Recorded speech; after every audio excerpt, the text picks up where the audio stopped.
Assalamualaikum warahmatullahi wabarakatuh. Selamat Waalaikumsalam. siang, Bolo. Wah, ini ketemu dengan Cak Pras ini ya. Cok lali Cak Pras. Lah ono Cak Pras berarti yo ada sesuatu yang beda. Oke, Bolo. Pada kesempatan yang berbahagia ini Cak Pras akan memberikan sesuatu. Ya, bukan aku ngetokno duit enggak, katanya nyusui enggak. Jadi begini, eh kondisi ekonomi sekarang ya, kondisi ekonomi sekarang ini kalau dikatakan naik turun naik turun. Kalau dikatakan stabil stabil ya.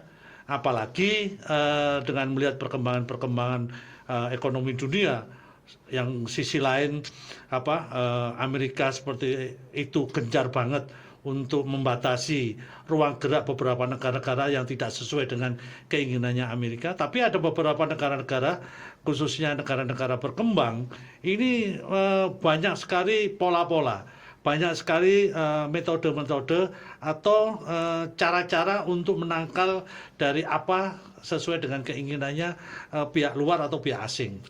Contoh seperti Indonesia. Nah, dari beberapa yang disampaikan oleh beberapa petinggi-petinggi, aduh gua ya petinggi-petinggi, ya ngono itulah.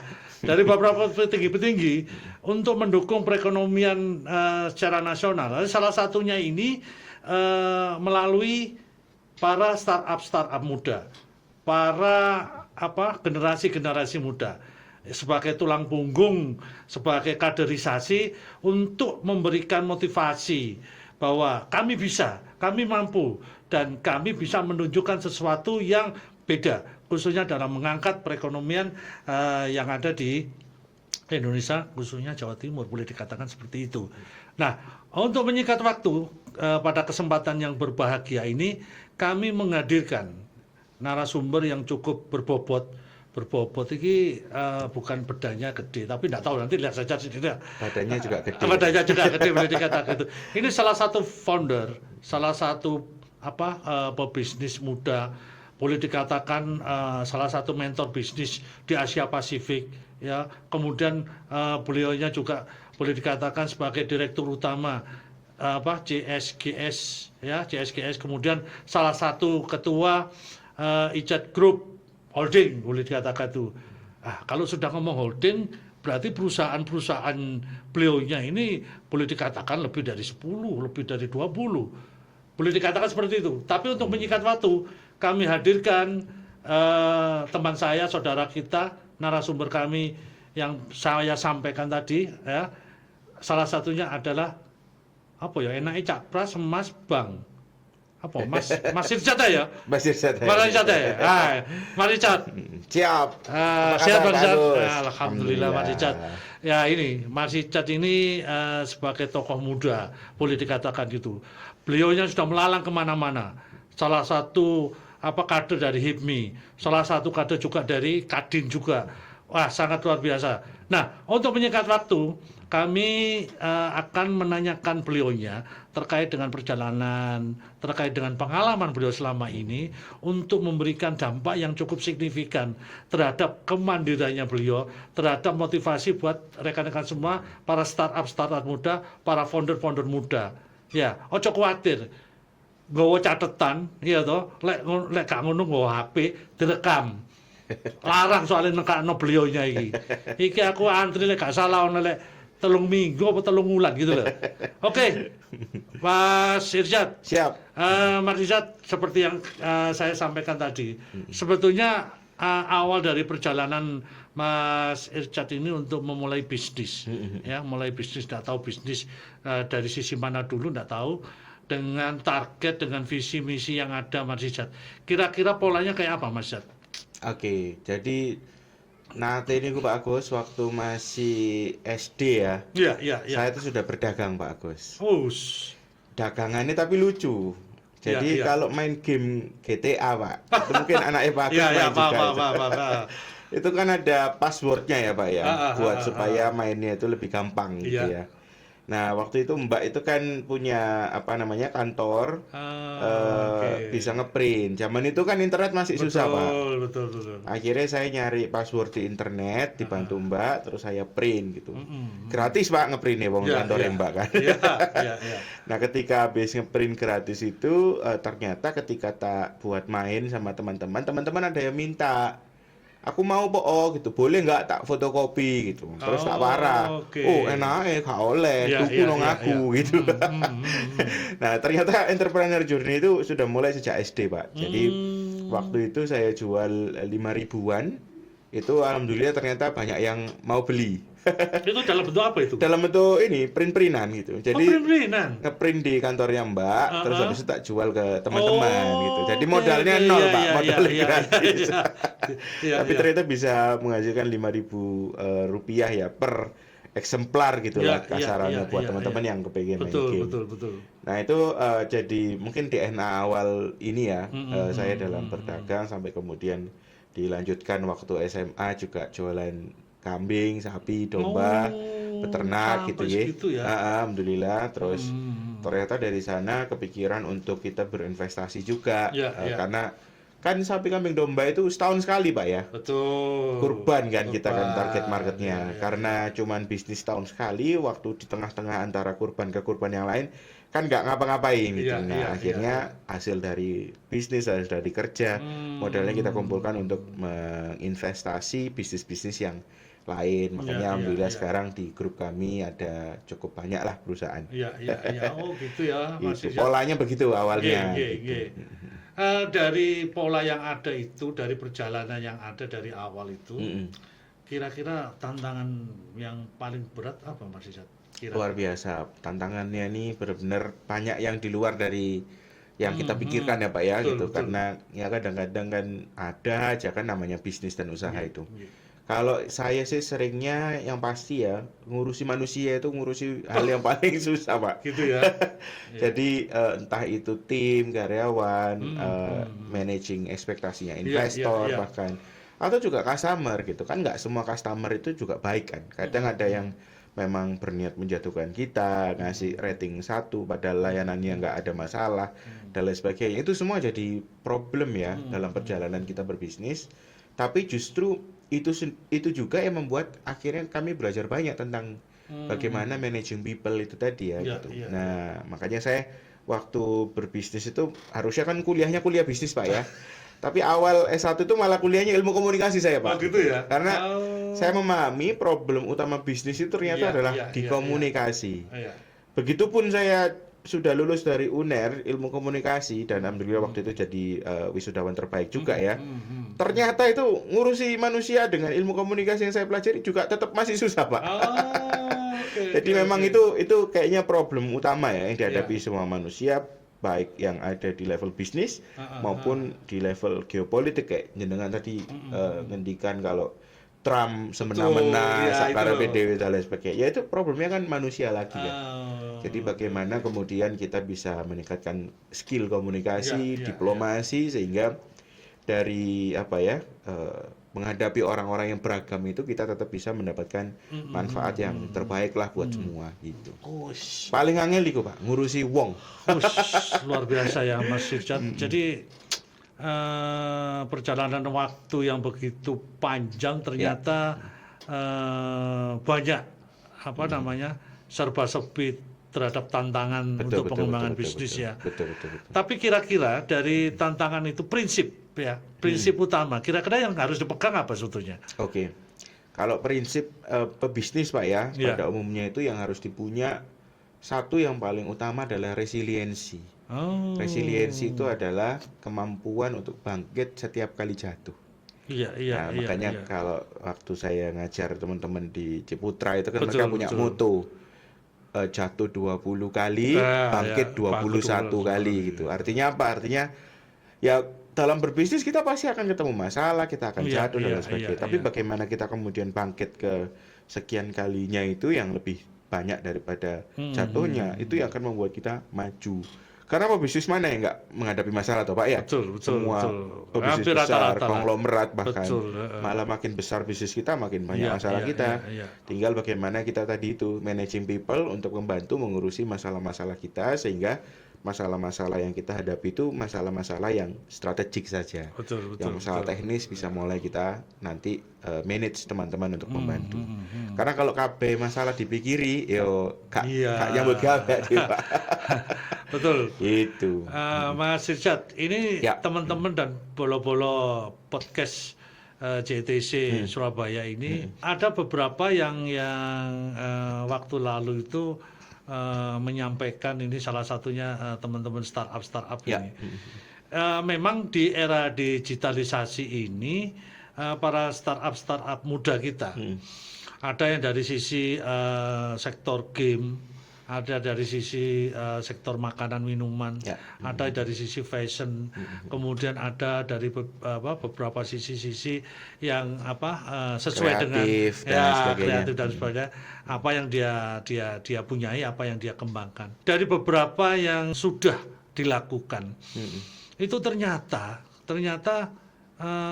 dari, boleh saya ambil sampel ya, dari 10 itu ya, Mas Irsyad, itu kok lebih banyak jatuhnya yang 10 ini kurang lebih sekitar 7-8 yang jatuh.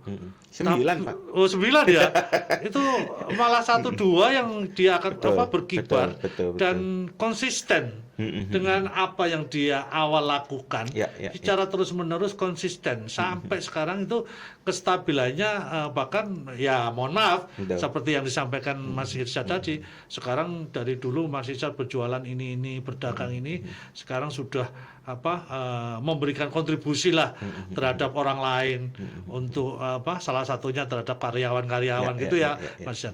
Nah, sebetulnya Mas Irsyad, terkait dengan permodalan, ini apakah salah satu pokok utama untuk mengembangkan bisnis atau memulai bisnis, baik dari bisnis lokal maupun setelah berkembang baru ke bisnis yang global pengembangannya? Betul. Itu gimana kira-kira? Dari konsep yang awalnya mungkin dari yang startup dulu ya Pak ya.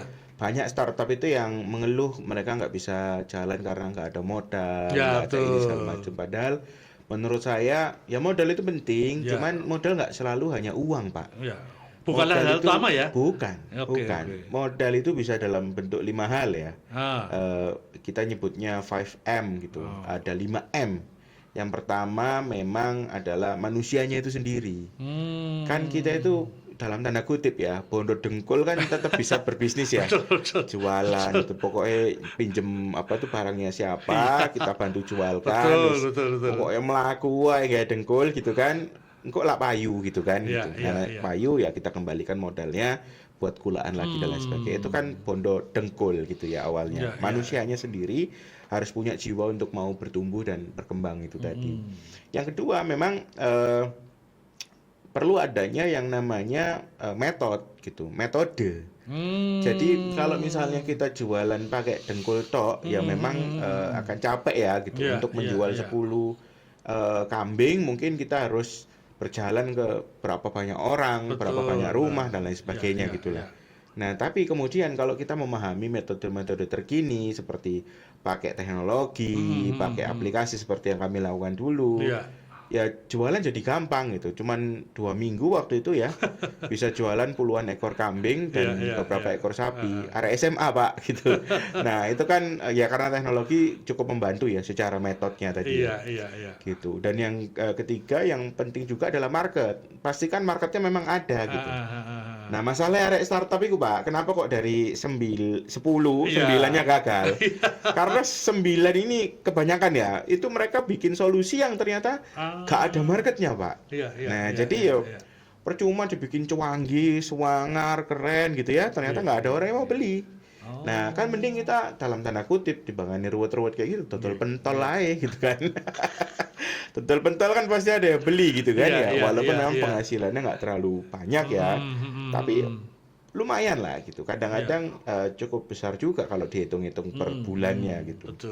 Nah itu tuh yang kadang kita harus lihat Kita boleh punya startup mengusulkan teknologi yang canggih dan lain sebagainya, tapi harus dipastikan marketnya itu memang ada. Gitu.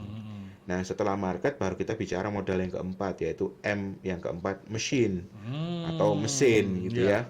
Seringkali mesin ya bisa mempercepat kita kalau kita tahu metodenya, tapi kalau kita nggak tahu metodenya, ya mesin itu malah justru akan memberatkan gitu kan. Jadi kadang ada mesin itu bisa jadi malah beban, tapi kalau kita tahu metode yang tepat untuk menggunakan mesin itu malah bisa jadi percepatan pertumbuhan. Yang terakhir baru M yang terakhir ini money alias uang. Tadi tiba Pak, yang namanya uang itu carry Pak. Gitu. Terakhir.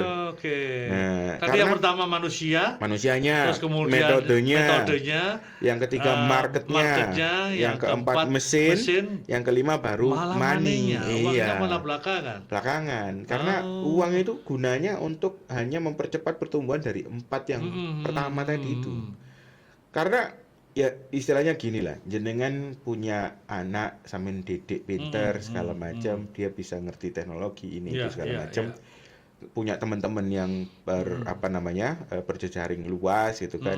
Itu kan ya itu bisa dibilang dia punya market, dia punya metode, dia secara manpower punya motivasi mungkin karena teman-temannya juga bagus gitu kan. Yang terakhir karena dia dekat dengan teman-temannya atau dia sendiri juga bisa menggunakan mesin. Kan tanpa uang pun sudah bisa bisnis kan gitu. Mungkin Pak Agus bisa ingat-ingat cerita saya tadi. Kan saya kan nggak punya mesin printer. Yang punya Mbak gitu kan.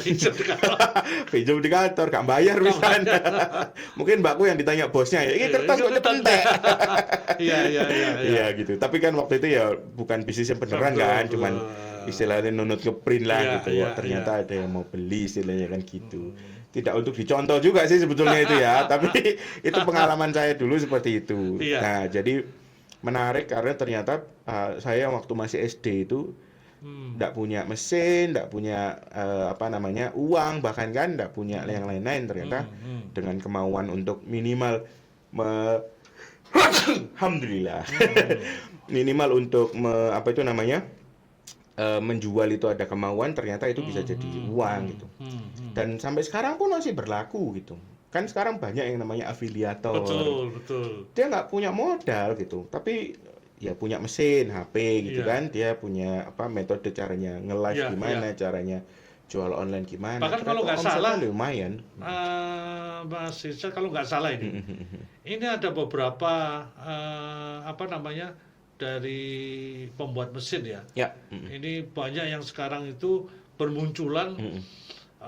Untuk mengembangkan usaha, salah satunya mengembangkan mesin kecil untuk lingkup UKM. Ya betul. Ya, artinya misalnya kalau bikin pentol nggak ribet-ribet, harus diolah gini. Tahu-tahu ini bahan bakunya ditaruh, dia purta sendiri, keluar sudah ganti pentol gitu ya. Ini banyak ini yang ini. Apakah ini apa ya? Salah satu fenomena apa ini? Kira-kira dari beberapa mesin-mesin yang ditawarkan untuk mempermudah para UMKM atau wirausaha yang baru-baru dan sebagainya. Siap. Karena kalau kita nggak siap, mohon maaf, meskipun mesinnya dibeli bagus dan sebagainya, tapi kalau dia nggak punya yang 5 tadi, metodenya, marketnya, motivasi, saya rasa ya sama juga kali ya. Betul. Gitu ya Mas Irsyad. Ya. Memang akhirnya modal itu nggak semuanya adalah soal uang, tapi modal-modal yang lain juga nggak kalah penting. Kan kebanyakan itu kan startup itu kan merasa ya nggak bisa bertumbuh karena nggak ada modal dan lain sebagainya. Itu menurut saya ya bisa benar bisa salah, tapi banyak salahnya lah gitu. Karena ya tanpa modal pun sebetulnya bisa, walaupun terbatas ya Pak ya.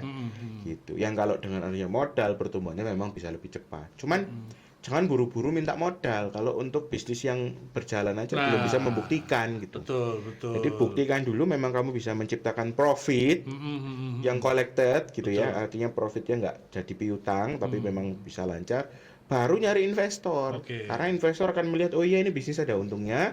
Kalau saya naruh uang ya nanti ya saya akan dapat bagian dari profitnya ini gitu.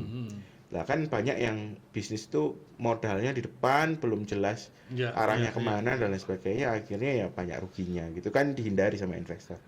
Jadi kenapa kok sekarang pendanaan itu seret, nggak kayak dulu, ya tech winter ya, orang bilang ya. Karena itu kebanyakan investor juga udah mulai paham kalau ternyata nggak semua startup itu punya cara yang sudah tepat, metode yang sudah tepat, yang sudah kuat secara karakter, individunya gitu, punya market yang ternyata memang ready apa enggak dan lain sebagainya. Itu investor udah mulai pintar gitu. Kami pun dalam berinvestasi sekarang di setiap startup yang kami mau injek ya kami melihat 5-5 ini tuh dengan sangat ketat gitu ya. Syukur-syukur malah ya kita senangnya adalah perusahaan yang memang sudah punya profit ya. Sehingga kita kalau invest tuh jelas itu nanti yang dibagi adalah ya profitnya ini gitu. Gitu. Itu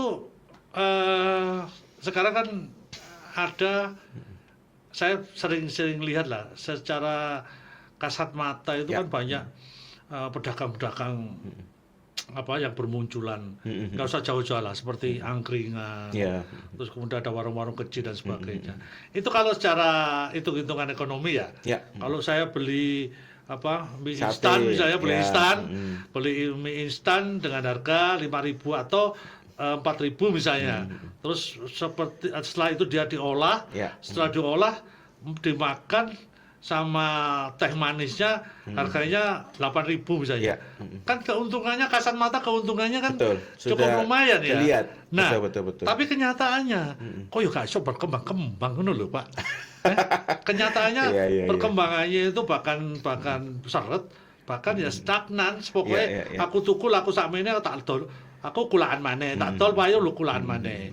Ini berarti masuk di dalam cara memanage ya, manajemennya ini metodenya Pak, biasanya yang keliru, betul. Jadi metode itu kan macam-macam ya. Betul. Jangan-jangan dia tidak mengakuntansikan itu dengan baik, memisah antara aset pribadi dan aset bisnis. Sehingga buwan jopo buwan apa ngono nanti anake njaluk opo nang jalan gitu kan, ada yang lewat dijupukno dari kas itu. Kayak gini ya bisnis gak akan maju karena gak bisa dihitung. Bisnis itu kan walaupun kita pemilik bisnis, kan sebetulnya kita adalah investor dari bisnis itu kan. Nah, supaya kita tahu investasi kita ini menghasilkan apa enggak, itu kan betul-betul harus dipisah. Untungnya bisnis ini piro sih sakjane. Nah, kalau diambili terus kan nggak tahu profitnya piro, Pak. Akhirnya kan ya kita sendiri mungkin akhirnya sebagai investor nggak tahu juga gitu. Kita ini naruh modal berapa, kembalinya berapa, nggak tahu soalnya nggak dihitung gitu. Nah, itu tuh kebiasaan masyarakat kita yang kurang baik ya. Ini yang harus diperbaiki. Jadi akuntansi memang harus clear gitu supaya nggak kecampur. Apakah itu harus dicatat? Harus. Cuman sekarang pencatatan nggak harus manual. Nah, ini kalau tahu metodenya, ada mesin namanya AI accountant. Jadi akuntansi yang berbasis AI itu kita cuman istilahnya bikin catatan nota atau bill atau itu ya. Nanti difoto, otomatis AI-nya bisa ngerekap sampai jadi laporan keuangan. Itu sudah ada, sudah gampang sekali dan setiap perusahaan kami pun sudah pakai itu. Nah, masalahnya adalah kadang teman-teman yang UMKM dan lain sebagainya kan istilahnya tidak terpapar sama teknologi-teknologi maju seperti itu. Padahal ya murah gitu kan, gratis kadang-kadang. Walaupun kalau mau yang agak ribet harus bayar ya, tapi kan itu ada teknologinya. Gitu. Itu masalahnya. Rungokno iki omongane Mas Irsyad ini. Ini jadi motivasi buat bolo-bolo kabeh, khususnya bolo podcast JETC Surabaya ini. Artinya apa? Apa yang disampaikan Mas Irsyad ini menjadi satu motivasi dan kekuatan kita semua, khususnya panjenengan semua yang baru tumbuh. Jangan lupa yang 5 tadi. Iki penting 5 iki. Ya menungsone, ya toh, ya metodene, ya markete, ya toh, terus kemudian keinginan kemauannya, kemudian yang terakhir ya kembali lagi. Uang itu harus dimanage secara baik. Betul. Ojo khawatir Bolo. Suatu saat Bolo akan memahami dan mengerti secara tidak langsung apa yang disampaikan oleh Mas Irsyad.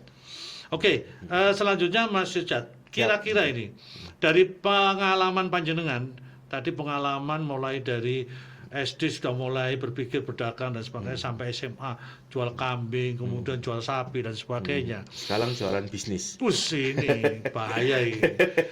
Jualan bisnis cuane ora karu-karuan nih biasanya ngono. Alhamdulillah. Tapi ojo lali mari ngono ya. Pengertian. pengalaman panjenengan, Mas Irsyad, Ya. dari usaha bisnis lokal, ya, entah lokal itu kayak apa dan sebagainya, mulai dari awal, sekarang sampai berkembang ke dunia global, sampai mempunyai holding di beberapa negara, boleh dikatakan gitu ya. Ini perjuangan ini luar biasa. Ini apa iki? Sampai ceritakan sithik, Cak. Yang pertama itu pasti karena rahmat Allah semua, Pak Agus. Gitu ya. Misalnya gak diparingi ya, ya. Kan itu semuanya amanah kan, titipan ya gitu. Tapi lek gak ono kemauan, gak ono keinginan ya susah lah, Cak. Betul. Ya kan harus ikhtiar dan tawakal, gak boleh tawakal tok, gak boleh ikhtiar tok kan gitu nggih. Tapi intinya begini, jadi kebutuhan kami untuk berkembang ke luar negeri itu sebetulnya adalah memang rasionalitas bisnisnya juga gitu. Contohnya ada barang-barang yang memang di sini nggak ada harganya, Pak. Tapi di luar negeri harganya ternyata luar biasa. Tinggi, ya? Nah, kalau bisa itu kita cari bisnis yang ongkosnya rupiah tapi bayarannya dolar. Nah, itu kan dari kurs saya kita sudah menang gitu kan ya, apalagi dolar seperti sekarang ini lagi naik-naiknya. Contohnya bisnis ekspor. Kami kan juga ada ya di bisnis ekspor juga. Itu adalah hal-hal yang cost-nya produksinya di sini pakai rupiah tapi dijual keluarnya itu dolar gitu. Jadi ya menarik lah itu salah satunya. Terus kemudian ekspor itu kan nggak harus produk, Pak ya. Bisa juga jasa. Nah, betul. Produk jasa ini juga malah lebih menarik lagi gitu. Karena benar-benar cost-nya itu tidak ada sangkut pautnya sama perdagangan global. Karena kan kalau produk buat bahan bakunya kan kadang masih impor ya gitu. Tapi kalau misalnya kita produknya jasa, bahan bakunya kan ya wis manusia yang ada di Indonesia ini kan gitu. Contohnya teman-teman kreatif. Ini saya punya perusahaan Ideola. Itu kan teman-teman kreatif kan isinya di dalamnya. Nah, itu kami mengerjakan banyak klien dari luar negeri juga. Untuk market luar negeri ataupun dari orang luar negeri yang kepengen masuk pemasaran di Indonesia karena kami punya ahli-ahlinya, ya kami bisa bantu itu. Nah, itu kan kami bisa nge-charge-nya pakai harga mereka di Jerman, di UK, di Singapura, tapi kita istilahnya ya cost untuk ongkos produksinya di sini kan ya pakai UMR Surabaya toh, Pak, gitu. Bukan UMR Inggris kan. Gitu. Jadi ini nih istilahnya adalah salah satu contoh ya di mana kita bisa meningkatkan margin, keuntungan dan lain sebagainya ketika kita memang tahu metodenya, punya pasarnya di luar negeri dan lain sebagainya. Jadi itu kebutuhan rasional menurut saya karena di Indonesia sendiri kadang-kadang itu nggak ada harganya baik barang maupun jasa karena marketnya belum bisa mengapresiasi dengan baik dan lain sebagainya. Nggak masalah gitu kan, market di luar itu kan masih ada gitu. Nah, seringkali kan UMKM nggak melihat itu, Pak, gitu. Embuh karena mereka nggak bisa bahasa Inggris, kebanyakan kan karena itu ya, atau mereka takut dibujui sama orang asing dan lain sebagainya. Padahal ya bahasa Inggris itu kan nggak harus kita juga yang pintar gitu. Ya saya bisa bahasa Inggris tapi tim saya lebih pintar kan, Pak, bahasa Inggrisnya karena emang belajarnya lebih fokus di situ dan lain sebagainya. Nggak masalah, itu bisa dilakukan. Atau kita bekerja sama dengan mitra yang memang membantu untuk ekspor. Kan JITC ada banyak kemitraan juga ya untuk urusan ekspor-ekspor itu. Mereka juga perlu dipahamkan bahwasanya market luar negeri itu kadang-kadang marginnya lebih bagus. Di sisi lain itu mendatangkan devisa untuk negara kita juga kan ketika kita bisa ekspor dan lain sebagainya. Meningkatkan neraca perdagangan gitu kan tugasnya ini ya. Dinas Perdagangan. Tak balik orang sampe mana iki. Rungokno lho sing dinas perdagangan. Ya siap-siap kok. Ya kan kanca-kancane bagus kabeh. Iya, Mas. Itu yang bisa dilihat, Pak, potensinya. Kalau untuk sisi investasi, alhamdulillah kan dengan jaringan kami di luar negeri juga, kami juga terbiasa untuk mendatangkan investasi dari luar negeri masuk ke Indonesia, baik yang dari UK, dari Kazakhstan. Ini besok insya Allah Juli saya ke Kazakhstan. Jadi ada rencana teman-teman Kadin untuk misi dagang ke sana. Kalau awal tahun kemarin saya barusan balik, Pak, dari Thailand, Singapura, sama Malaysia, muter-muter di ASEAN. Karena kami juga ada misi untuk kemitraan dan ekspor barang-barang kita ke daerah-daerah negara tetangga lah. Yang kalau kita jual di sini mungkin harganya separuh ya, Pak ya, tapi di luar negeri itu bisa kita jual dengan harga 2-3 kali lipat minimal gitu untuk barang yang sama gitu. Karena memang marketnya di sana bisa lebih apresiatif ya, dan mereka melihat kalau sesuatu yang kita bawa ini punya nilai jual yang memang cukup tinggi daripada ketika kita di sini gitu. Kan Indonesia itu kalahnya kan kurs Pak ya. Betul. Kalau rupiah kita melemah ya yang di luar negeri itu yang bisa jadi pilihan market cuan kita gitu. Gitu. Mas Rijat, ini teman-teman founder muda kita ini hampir rata-rata kalau saya melihat ini banyak ekspektasi terlalu tinggi. Boleh lah ya seperti itu boleh. Tapi terkadang dia itu tersendat atau berhenti di tengah jalan karena tidak bisa menembus pasar global. Itu bagaimana itu Mas Rijat? Memang nggak mudah Pak untuk menembus pasar global itu ya, karena persyaratannya sangat jauh berbeda dengan di negara kita gitu. Pasarnya pun juga jauh berbeda, model orang-orangnya, budayanya dan lain sebagainya. Mau nggak mau tapi ya itu harus tetap kita pelajari kan. Kalau kita mau tumbuh, mau maju, mau bisnis kita bisa berkembang, ya mau nggak mau harus kita pelajari. Nah masalahnya kadang untuk belajarnya itu aja di mana bisa belajarnya itu kan satu hal gitu ya. Walaupun sudah ada pembelajaran, kadang sempet nggak buat belajarnya. Kadang kita udah terlalu occupied sama bisnis yang di dalam negeri, akhirnya kita nggak sempat untuk melihat dan menilik yang di luar negeri. Gitu. Nah, jadi yang pertama harus ada kemauan dari foundernya untuk memang bisa memiliki produk dengan kualitas internasional ya, global quality gitu, yang itu akan mendorong akhirnya dari mulai awal kita berproduksi, penyiapan SDM-nya sampai dan lain sebagainya itu sesuai standar internasional. Kadang-kadang kan bisnis itu nggak disiapkan untuk standar internasional dari awal. Cuman totalan naik gitu. Yang bisa laku di dalam negeri dijual dalam negeri. Padahal kalau kita bisa ciptakan itu standar dari awal internasional, kita bisa juga melihat pasar ekspor. Nah, untuk belajar ekspor itu gimana caranya? Kan sekarang banyak Pak yang ngajari ya. Betul. Baik yang online maupun yang offline gitu. Kalau nggak salah di Dinas Perdagangan dan Perindustrian kan juga ada pelatihannya gitu kan. Tapi kan apakah mereka mau untuk datang untuk belajar dan sebagainya? Karena kadang kan itu masalahnya di mereka sendiri yang wis gak ruwet-ruwet sih gitu kan misalnya gitu. Nggak mau berpikir panjang dulu, nggak mau berpikir jauh dulu dan lain sebagainya. Padahal kalau memang itu disiapkan dari awal ya, harusnya mereka punya potensi untuk bisa lebih bagus perdagangannya. Karena ekspor itu memang harganya lebih bagus sih Pak. Sering kali ya. Kecuali sampai sekarang ini ya, sampai detik ini ya. Kecuali memang bisnis yang sifatnya komoditas. Kalau itu kan sudah ditentukan sama indeks internasional. Kalau enggak komoditas sih kayak kerajinan dan lain sebagainya itu harganya bagus banget gitu di luar negeri. Banyak loh minatnya. Iya.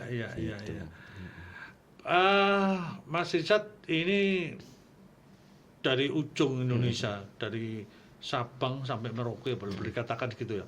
Banyak kerajinan-kerajinan, banyak inovasi-inovasi, kreativitas teman-teman founder-founder muda, anak-anak muda, startup muda ini untuk kreativitas membuat barang sesuatu yang menarik. Betul. Tetapi ya seperti itu. Terkadang harga jual di dalam negeri sendiri ini terkadang secara makro rata-rata mereka tuh barang kayak gini aja kok harganya begitu mahal sih, gitu ya. Tapi begitu itu dibawa atau diinformasikan atau boleh dikatakan dipamerkan lah, boleh dikatakan dikomunikasikan, dipamerkan ke luar misalnya. Ternyata hasilnya ya cukup lumayan juga. Betul. Tapi kenapa gitu? Kalau misalnya kita jalan-jalan ke tempat-tempat wisata, Labuan Bajo, ke Bali dan sebagainya, kadang orang lah apa sih tuku larang golek sing murah-murah ae, akhirnya golek ke oleh-oleh pasar tradisional misalnya. Tapi justru di tempat-tempat tertentu, oleh-oleh tertentu, ciri khas apa yang dibikin oleh teman-teman kita ternyata enggak kalah bagusnya oleh boleh dikatakan pesaing kita lah. Betul. Seperti di Thailand, Vietnam ya, di Malaysia dan sebagainya. Ternyata kita tuh masih lebih bagus. Betul. Tetapi harga jual di dalam negeri kadang masih kurang loh. Nggak ngangkat. Tapi kalau itu diinformasikan atau dibawa ke luar, hasilnya cukup lumayan ini. Betul. Nah, sepakat bagus. Kira-kira Mas Rijat, untuk memotivasi teman-teman bolo-bolo podcast JTC Surabaya ini, sebetulnya yang selain 5 tadi yang disampaikan Mas Irjad, apa kira-kira yang menjadi kekuatan untuk mendukung 5 itu sekaligus merubah mindset teman-teman atau founder-founder muda kita atau startup kita yang baru memulai atau baru tumbuh. Ini kira-kira apa ini metodenya, Mas Irjad? Betul. Baik.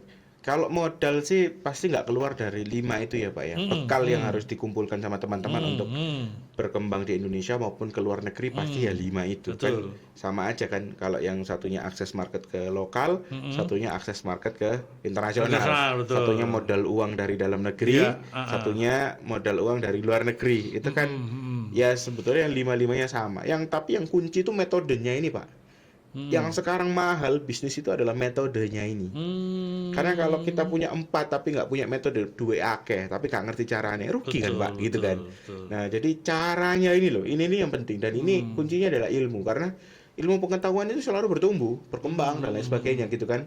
Kalau kita belajar sesuatu yang sudah ada di buku 5 tahun yang lalu tapi hari ini ternyata nggak dipakai, ya kan, percuma gitu kan. Gitu. Nah makanya kita harus update terus. Istilahnya itu investasi leher ke atas kalau jarine orang-orang yang jualan seminar itu ya. Cuman memang saya merasa ya nggak harus ikut seminar gitu. Bisa kita nonton podcast kayak gini. Ini kan bagus Pak, acara kayak gini ini kan. Kalau misalnya ya Kampunten biasanya kalau saya diundang buat ngisi seminar itu kan udah berapa gitu kan. Nah kalau dengan ini kan nggak perlu datang seminar capek-capek, nggak harus datang ke tempat seminarnya, tapi ilmunya bisa tersebar luas. Dan saya paling seneng nonton podcast itu kayak punyanya Pak Gita Wirjawan, ya kan, podcastnya ngomong pinter lah gitu. Karena saya tahu itu kalau saya harus datang belajar itu mahal. Lumayan, gitu. Tapi sekarang dengan adanya teknologi itu bisa gratis kan Pak, bisa gratis, bisa dinikmati banyak orang. Jadi impact dari podcast seperti ini itu adalah bagaimana membantu transformasi metodenya teman-teman yang awalnya metodenya itu tradisional bisa menjadi lebih modern, bisa lebih update, bisa lebih baharui gitu. Cuman ya tetap kalau metode ada banyak. YouTube kan pirang-pirang gratis ya Pak ya. Tapi kalau kita nggak ada kemampuan buat bertumbuh, buat berkembang ya susah gitu. Nah, tadi kan saya bilang 5 hal ini kalau dirangkum intinya kan adalah resiliensi ya. Jadi kita gagal untuk bisa mencapai pasar, gagal mendapat modal, gagal mendapat metode yang baik, gagal mendapat orang yang tepat, gagal mendapatkan pasar yang tepat juga dan lain sebagainya. Ini atau mesin yang tepat. Ini kan 5 hal yang ya pasti kita nggak akan selamanya enak gitu mendapatkannya. Kadang kita punya masalah yang di satunya, punya masalah yang di satunya lagi dan lain sebagainya. Makanya resiliensi itu nomor 1. Tapi kalau kita sudah bisa resilient untuk mengumpulkan 5 ini tadi dengan baik ya, secara tepat ya, di saat yang tepat, di waktu yang tepat, di jumlah yang tepat juga gitu. Karena kalau uangnya sedikit, manpower-nya terlalu banyak, ya rugi gitu kan. Gitu. Uangnya kakean, misalnya dari utang gitu, tapi produktivitasnya enggak, ya entek kayak bayar bunga itu gitu kan, istilahnya kan gitu ya. Termasuk pinjam modal di bank ya. Iya betul. Nah itu kan kayak semuanya ini harus tepat kan angkanya kan, modalnya berapa, ininya maksimal berapa, ininya berapa, ini nggak boleh lebih dari berapa, itu kan harus betul-betul dihitung gitu kan. Nah menghitung ini supaya bisa nggak sekedar kita resilient atau jatuh bangkit, itu adalah juga berpikir bagaimana kita menjadi sustainable ke depannya. Nah ini makanya saya bantu-bantu di CESGS itu ya. Tadi bukan direktur utama Pak, tapi bantu-bantu sebagai managing directornya aja. Ya, aku masuk ngerti aku. Masih gitu. Direktur umum ya tak apa-apa. Iya, jadi bantu-bantu lah ya dari tahun 2020 apa ya di UNER itu ya kita supporting untuk mendevelop framework sustainability. Sustainable framework ini nanti akan menjadi guidance untuk startup atau UMKM atau bahkan bisnis besar untuk mereka bisa menjalankan bisnisnya dengan 5 modal tadi ini lebih baik gitu. Yang dampaknya nggak hanya untuk profitnya dia di ujung, tapi juga nanti secara people, manusianya lebih sejahtera, dan ketiga secara planet juga gitu, secara lingkungannya juga menjadi lebih sehat dan lain sebagainya. Nah jadi konteks sustainability itu penting untuk dilihat kalau kita mau bisnis kita bertumbuh selamanya gitu ya, nggak cuman istilahnya musiman lah ya, Betul. cuman habis bisnis jualan es Milo kepal. Kan dulu ruame, Pak. Kan sekarang kita cari di mana nggak ada kan. Jadi nggak cuman sekedar FOMO atau viral-viralan toh, Betul. tapi berbasis pada sesuatu yang sifatnya sustainable jangka panjang, dan itu baru bisa kita bangun secara sustainable kalau memang resiliensi kita dalam 5 modal yang utama tadi itu sudah kuat. Jadi apa jurusnya untuk bisa menjadi sustainable ke depan? Yaitu yang 5 ini dikumpulkan secara resilient gitu ya. Baru kalau ini sudah mulai stabil, kita melihat untuk menuju ke masa depan. 5 itu harus diperkuat satu persatu gitu ya? Betul. Karena istilahnya itu kejar-kejaran gitu. Kadang jenengan punya market yang besar. Akhirnya butuh produksi lebih banyak kan? Iya, betul. Akhirnya manpower harus ditambah, modalnya harus ditambah gitu kan? Otomatis itu. Otomatis gitu. Atau kebalikannya gitu. Kadung modalnya wis akeh, karyawannya akeh, berarti omsetnya kudu diunggakno gitu kan gitu. Nah, kayak gitu-gitu tuh akan selalu kejar-kejaran. Makanya kita harus bisa resilient, karena kalau nggak resilient dalam mengumpulkan yang 5 ini tadi, akan sulit kita untuk menjadi bisnis yang sustainable. Nah, masalahnya Pak, di dunia internasional itu segala sesuatunya sekarang itu harus terkait sama sustainability. Jadi kemarin ada perusahaan ya, Bambang Jaya ini klien kami konsultani dari konteks sustainability dan ESG-nya. Mereka mau ekspor ke Eropa masih belum bisa karena belum ada sertifikasi sustainability-nya pakai EcoVadis gitu. Setelah kita bantu, alhamdulillah sudah bisa lolos secara regulasi untuk bisa masuk ke Eropa. Nah, ini adalah permintaan dari pasar global. Mereka kepingin kalau aku import, aku harus import yang sustainable source gitu. Jadi source-nya nggak sustainable secara barangnya aja, tapi juga punya sustainability plan untuk memperbaiki lingkungan, masyarakat dan lain sebagainya. Gitu. Jadi sekarang itu jadi syarat kunci. Bahkan investasi juga sama. Hari ini tuh Pak, aset under management dunia global itu ada sekitar 150 triliun US dollar. Besar sekali.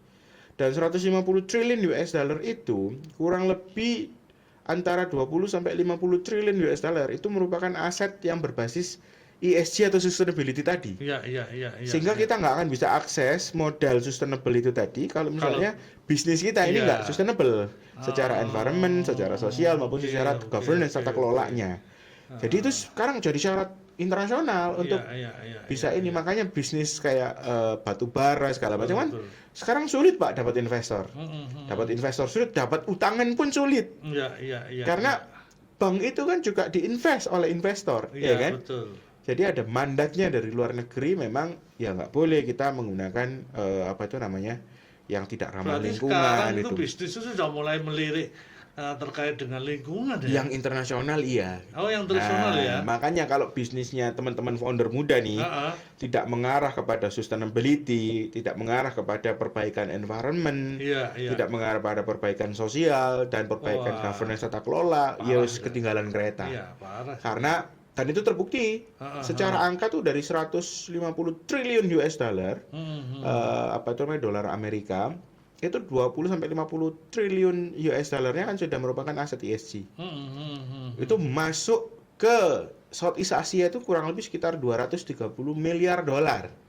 Jadi nggak sampai triliun bahkan ya, dari satu seket mek modone itu 230 miliar, bukan triliun gitu. Nah, 230 miliar ini yang masuk ke Indonesia, Pak. Itu ternyata lebih kecil daripada yang masuk di Singapura, Pak.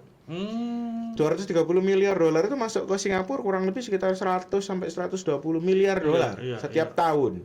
Indonesia cuman kumanan sekitar 20 sampai 30 miliar dolar. Dan negara-negara yang lain di kayak Malaysia, terus Filipina, Thailand, Myanmar dan lain sebagainya itu kumanannya sisone kumau gitu. Padahal kan Singapura kan saupil gini ya, Pak. Betul, penduduknya cuma 5 juta orang gitu. Sak Surabaya lah. Surabaya kalau pagi kan bisa sampai 6 juta orang, ya kan, lebih gitu kan. Nah, dalam konteks ini Singapura yang hanya sekecil Surabaya bisa mengumpulkan 130 miliar dolar setiap tahun dalam bentuk investasi asing. Sementara Indonesia sak mini ombone dari Sabang sampai Merauke cuman bisa narik kurang lebih 20-30 miliar dolar. Nah, sisanya ini kalau sisanya baru negara-negara lain gitu. Artinya separuh dewe dari 230 miliar dolar yang masuk ke Asia Tenggara, itu kan ke Singapura gitu. Nah, pertanyaannya apa itu yang membuat mereka lebih banyak masuk ke sana daripada ke Indonesia? Jawabannya satu, karena di Singapura lebih sustainable. Bisnis-bisnisnya, orang-orangnya lebih aware terkait sama sustainability. Jadi ya investor, ya timbangannya duit gue hilang, mending tak kayak nong Singapura. Jaminannya ada karena lebih sustainable secara governance, tata kelolanya bagus, governmentnya juga sangat mendukung, rule of law-nya jalan, kepastian hukumnya ada, gak dipalai ormas, ya kan gitu. Dan secara sosial masyarakatnya udah pinter-pinter, produktivitasnya tinggi, per kapitanya kan jauh di atas Indonesia kan. Terus yang ketiga secara environment mereka juga sangat peduli karena ya mereka daerahnya kecil, kalau mereka nggak sustainable kan, rusak semua kehidupan mereka gitu kan. Nah sementara di Indonesia pembalakan liar masih banyak, sampai banjir dan lain sebagainya, longsor di mana-mana dan lain sebagainya. Ya ini ketakutan investor, kan investor mikirnya gampang. Nah lah apa aku ndak kayak duit nang Indonesia mari ngono. Pabrikku kelongsoran. Itu kan secara environment berarti jelek gitu. Betul. Cara berpikir mereka kan gitu. Lah apa aku buka bisnis di Indonesia kalau baru buka sebulan wis di demo karo masyarakat sama ormas yang belum tentu jelas juga kan ormas dan masyarakatnya itu ya kadang-kadang yang delek-delek aja kan gitu. Nah, ini kan isu sosial gitu. Dan yang ketiga isu governance tata kelola. Ngapain aku invest di Indonesia kalau ternyata dipujui laporan keuangannya abal-abal dan lain sebagainya. Kalau misalnya saham yang mungkin kemarin rame sahamnya gorengan gitu kan gitu. Makanya MSCI kemarin kan sampai marah-marah kan. Makanya investor asing banyak yang cabut, ya, IHSG kita drop dari 9.000 ke cuman 7.000-an pernah ya kemarin ya. Dan bisa drop lagi nih kalau misalnya kita nggak betul-betul perbaiki dengan baik gitu. Dan ini mengkhawatirkan Pak, karena apa ya, Indonesia ini kan kepengen tumbuh ke 8%. Betul. Pak Prabowo berapa waktu yang lalu menargetkan 8%. Sekarang posisi kita di 5,04% gitu. 5,04% ini Pak, gatik presiden aja iso Pak gitu. Kenapa? Karena 5,04% ini pertumbuhan ekonomi itu didorong oleh konsumsi publik. Jadi konsumsi dari masyarakat kita itu sangat berpengaruh sekali dalam ekonomi kita gitu. Dan ada government spending dan lain sebagainya. Tapi gatik presiden itu dalam tanda kutip ya, pasti 5% gitu ya, 4,5-5% itu. Karena di sektor publik tadi betul, masyarakat yang belanja itu, UMKM yang menggerakkan dan lain sebagainya. Therefore, makanya target 8% ini adalah target yang realistis. Karena memang kalau ada pemerintah yang aktif, harusnya memang yuk 5% gitu. Harusnya 8%. Nah, karena ditotol oleh pemerintah tadi betul. Itu. Nah, 8% ini dari mana pertanyaannya? Kan kalau kita bicara rumus PDB, produk domestik bruto itu kan sederhana aja. Sama dengan investasi ditambah saving, ditambah ekspor dikurangi impor, tambah government spending bla bla bla gitu kan ya. Nah, ini kebanyakan itu kan berjalan karena consumption publik tadi, yang C-nya tadi sama dengan C tambah I tambah S tadi. Yang C-nya ini yang kuat gitu. Government spending mungkin lumayan gitu ya. Tapi kalau kita mau tumbuh ke 8%, 3% ini harus ditambal dengan bukan yang lain-lain, tapi yang I-nya ini Pak gitu. Karena I atau investasi ini multiplier efeknya kemana-mana gitu. Betul. Dengan I kita bisa membuka industri baru. Dengan industri baru kita bisa membuka pekerjaan lebih banyak gitu kan. Dengan investasi kita juga bisa pendanai startup-startup yang memang sudah punya 5 yang pertama tadi ya. Untuk mereka tumbuh lebih advance itu. Yang kalau misalnya dengan kita punya startup-startup yang bagus, ini saya sempat ngitung ini kemarin ya sama Prof Badri dari Unair, itu kurang lebih kalau misalnya kita dalam beberapa waktu ke depan ya bisa menelorkan 4.500 startup, kita bisa buka lapangan pekerjaan 1,7 juta. Ini kan lumayan nambal-nambal dikit dari target 19 juta ya kan? Betul gitu. Jadi ini mungkin teman-teman nanti bisa dicek ya gitu. Di sini mungkin bisa di zoom. Dari fresh graduate kita bisa nyerap sampai 500.000 pekerja. Dari sektor profesional bisa sampai 100.000 pekerja gitu ya. Yang itu nanti kalau misalnya bisa terkumpul 4.500, dampak langsung dan tidak langsungnya menciptakan 1,7 juta lapangan pekerjaan gitu. Jadi startup ini punya punya masa depan yang Potensi menjanjikan, selama ya. Pemerintah hadir untuk membantu menyiapkan 5 ini 5 tadi loh. itu, oke. Gak harus pemerintah yang ngasih duit loh Pak, Ya. tapi pemerintah yang menjembatani dengan akses pemodal, ketemu dengan investor, perbankan dan lain sebagainya. Menjembatani akses pasar, misi dagang pemerintah, memang sudah ada kegiatannya seperti itu. Akses tenaga kerja, bisa kolaborasi sama dinas tenaga kerja untuk menyiapkan SMK, balai diklat dan lain sebagainya, yang memang itu bisa menghasilkan. Terus kemudian yang metode, kan banyak kelas-kelas yang sudah dibuat oleh pemerintah untuk membantu, dan nggak hanya pemerintah, semuanya pun juga memberikan yang lain-lain juga gitu. Dan mesin, kalau saya tahu Kementerian Industri ya, itu kan ada insentif mesin juga ya kadang-kadang ya, disalurkannya lewat dinas kadinas yang ada di sini gitu. Nah ini kan sebenarnya supportnya itu sudah luar biasa, tinggal bagaimana masyarakat itu juga bisa aktif untuk terlibat mengakses hal-hal itu tadi, dan dari akses yang ada pun bagaimana ini bisa diperlebar sehingga kalau ini 5-nya ini bagus, kan investasi dari luar negeri gampang masuk. Apalagi nggak cuma resilient tapi juga sudah sustainability-nya tadi ada. Nah, itu dana internasional yang puluhan triliun harusnya bisa masuk. Jadi kalau Southeast Asia sekarang cuma ngumpulin 230 miliar dolar, saya optimis ini bisa jadi 500 miliar dolar. Karena 500 miliar dolar itu loh cuma setengah triliun dolar gitu. Padahal duitnya ono 150 triliun dolar gitu. Dan kita sekarang ini posisinya kan total populasi di Southeast Asia, Asia Tenggara ini kan 9% ya dari 8 miliar manusia di seluruh muka bumi gitu. Tapi foreign direct investment yang masuk ke Southeast Asia ternyata itu nggak sampai 10% gitu kan. Nggak sampai 9%, nggak sampai 5% bahkan. Karena cuma 230 miliar dolar. Harusnya Indonesia itu bisa Pak target 3%-nya ini tadi, supaya dari 5% ketambah 3% dari 8% dari investasi. Supaya apa? Supaya target 8% ini benar-benar tercapai. Nah, caranya 8% tercapai berarti ya kita harus bersih-bersih secara environment, sosial, governance, semuanya kita perbaiki.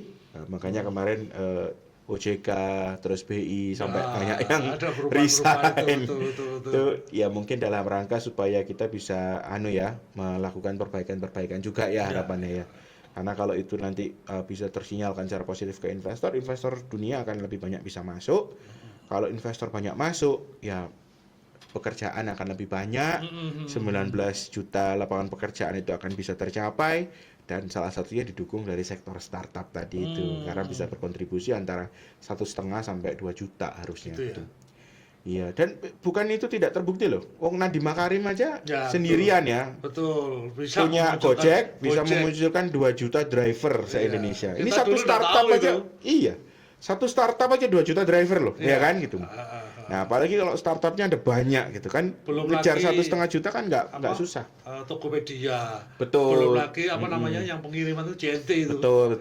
Luar biasa banyak pekerjaan yang diciptakan. Betul. Makanya itu ya kita harus mendukung iklim startup ini supaya bisa senantiasa bertumbuh, berkembang, biar akhirnya kebermanfaatan buat semua, termasuk di Jawa Timur nanti juga banyak bisa kita rasakan. Mudah-mudahan. Gitu. Mas Icat, apa yang disampaikan Mas Icat? Lali, tak nyopo dulur. Bolo, apa yang disampaikan Mas Icat ini, waduh. Ini nih, kalau kita kembangkan atau kita bentuk dalam bentuk buku, wah ini sok jilid 1, 2, 3 sampai 5. Ya. Jadi begini dulur, apa yang disampaikan Mas Icat? Sebetulnya 5 itu yang menjadi kekuatan dasar. 5 itu yang menjadi kekuatan dasar untuk mengembangkan bisnis lokal maupun global. Khususnya para teman-teman startup muda, founder-founder muda, wirausaha muda baru ini. Dan jangan khawatir dan jangan putus asa, langsung aja.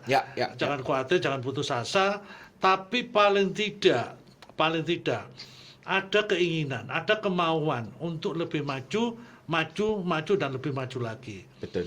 Kalau kita mengharapkan segala sesuatunya tergantung pemerintah, waduh.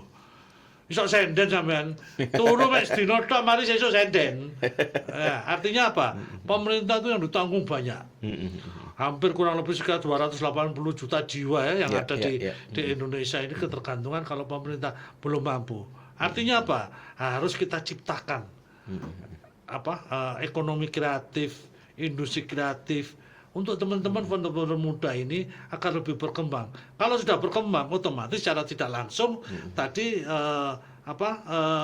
mengurangi dampak pengangguran ya. Betul. Ya, Mas Ican, mengurangi dampak pengangguran dan sebagainya. Dan itu akan berdampak untuk kemandirian bangsa. Betul. Minimal apa yang diinginkan oleh presiden kita, Pak Prabowo, 8% itu salah satu presiden yang berani mengeluarkan ide untuk mengangkat potensi sekitar 8% ya baru kali ini kalau nggak salah. Betul, dan ini harus kita dukung. Artinya harus kita dukung, kita nggak perlu kecil hati. Kita mampu. Harus optimis. Harus optimis. Kita sudah punya segalanya. Swasembada pangan kita sudah oke. Segala sesuatunya sudah mantap. Regulasi, aturan dan sebagainya sudah oke. Fasilitas yang diberikan oleh pemerintah sudah baik dari UKM, baik dari teman-teman startup, baik dari wirausaha baru dan sebagainya sudah banyak dilakukan. Terakhir untuk Mas Rijat, untuk memberikan motivasi terakhir, salam terakhir buat teman-teman podcast JTC yang selalu setia mendukung Capras ya dah. Lek didukung Capras, terutama konco-konco PMPI. Wah, ini koordinator Bu Fitri gak ngerti aku.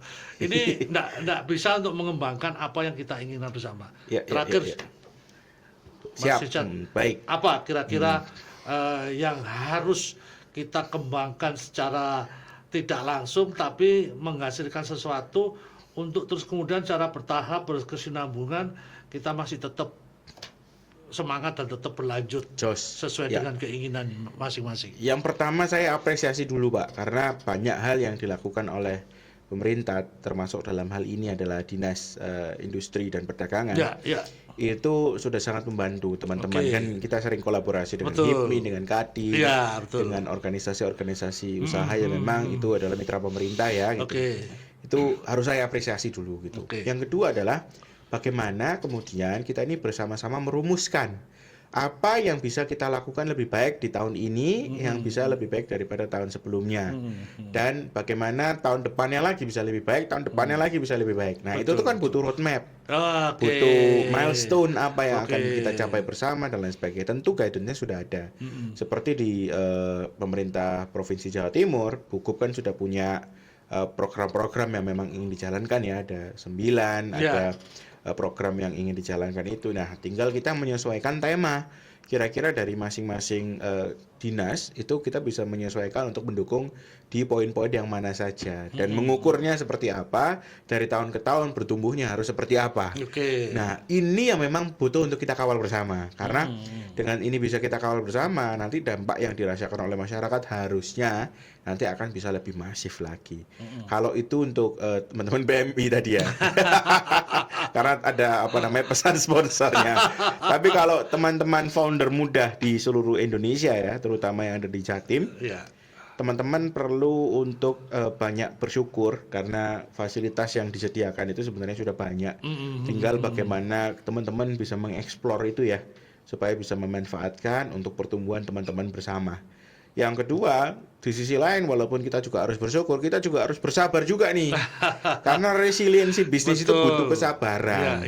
Ojo titik-titik bisnis gorong terlalu stabil, wis nambah cicilan mobil, nambah cicilan sing lain-lain. Cicilan omah. Iya gitu. Tapi nggak tambah bojo ya. Wah, itu monggo bagus.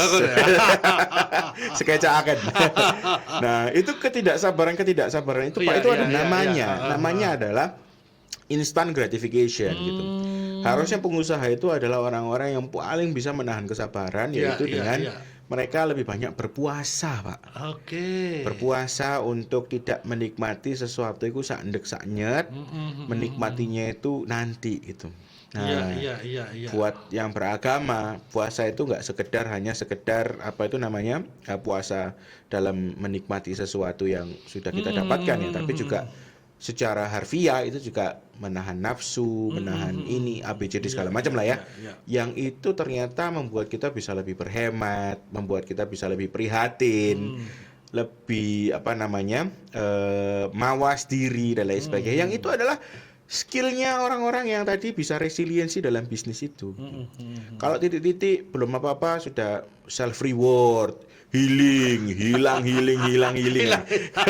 Akhirnya hilang. Hilang kan gitu. Nah, jadi harus pinter-pinter untuk bisa menahan diri, kesabarannya tadi itu untuk menunggu menikmatinya itu nanti gitu. Dan itu yang generasi sebelum kita kan paling jago itu ya Pak ya, tirakat ya kan. Betul. Ya, golongan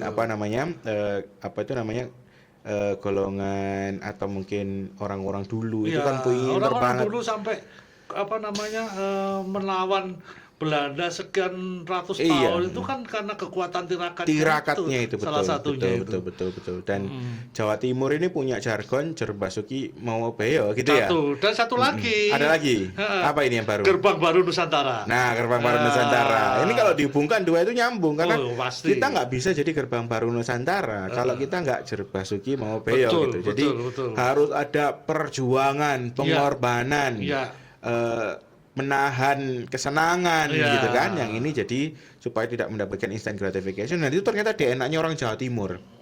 Jadi Jawa Timur harus bersabar dalam konteks itu tadi, tapi harus bersyukur juga karena kita orang-orang Jawa Timur itu wis biasa loh rek tirakat gitu kan ya.